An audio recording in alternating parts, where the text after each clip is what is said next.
Química realmente é um assunto que, como eu já falei em outros vídeos aqui, talvez é a matéria que a galera mais odeia, né? Eu já vi muitos amigos meus, né, que fizeram ensino médio comigo e pessoas que eu conheci na época da faculdade sempre dizer, cara, tu é muito corajoso por estudar isso aí.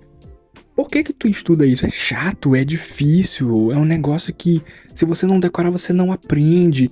E, curiosamente, os meus alunos do ensino médio, os meus alunos particulares também, sempre me falam a mesma coisa, professor. Eu estudo isso aqui porque eu preciso passar no Enem, eu quero entrar na faculdade e tal. Mas se eu não precisasse estudar isso aqui, eu não vou mentir pro senhor. Eu jamais estudaria isso.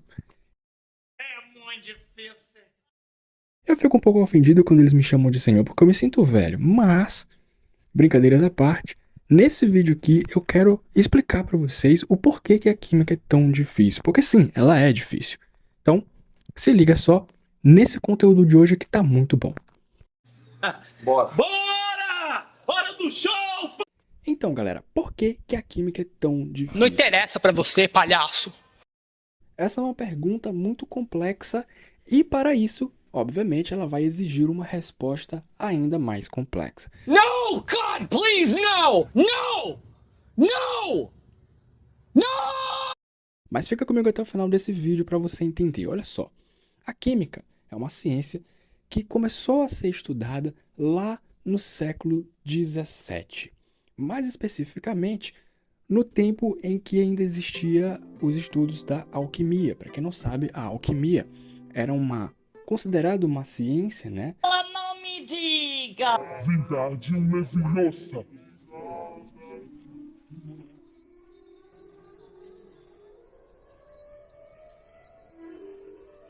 Oh, muito bem! Estão vendo, meninos? A senhorita Granger conseguiu! Esplêndido! Vingardium Leviosa! Vingardium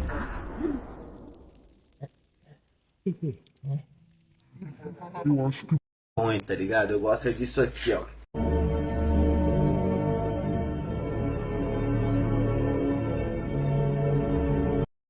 Que basicamente o objetivo dela era pegar determinados tipos de materiais, pedras, por exemplo, e fazer o que a gente chama de transmutação, que é transformar aquele material em algum metal, por exemplo, transformar em ouro, transformar em prata. Ah, agora eu entendi! Agora eu saquei! Agora todas as peças se encaixaram! Eu estou entendendo tudo agora! Eu vou ficar...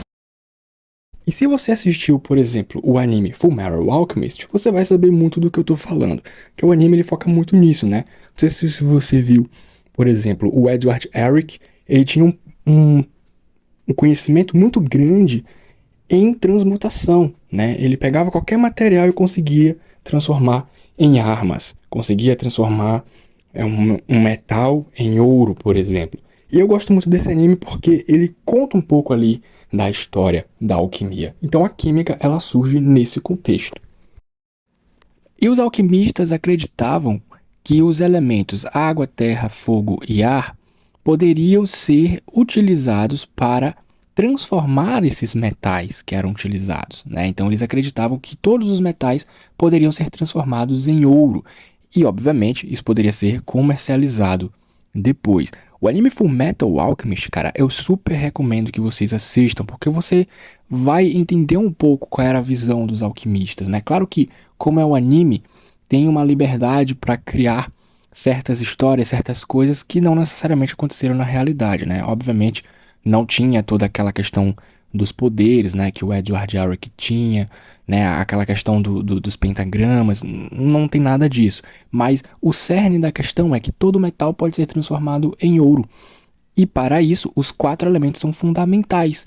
Então você consegue transformar, como eu falei, no caso do bronze, né, você consegue criar esse material que é o bronze a partir do elemento fogo, porque você consegue fundir esses materiais a ponto de poder juntar todos eles, né? Ou seja, o bronze é uma liga metálica. Ele pode ser formado por cobre, alumínio, estânio, zinco, dentre outros metais. né? O bronze nada mais é que uma junção de vários metais. E os alquimistas eles acreditavam nisso. Nós podemos fazer uma série de transformações nesses metais até que eles virem ouro, que era o principal objetivo deles. E a partir daí, começa-se a desenvolver os estudos da química, né? Das transformações da matéria. Então, do século XVI para frente é que a química começou a ter vários estudos e várias descobertas, outros elementos químicos foram sendo descobertos, e aqui é que começa a nossa história com a química.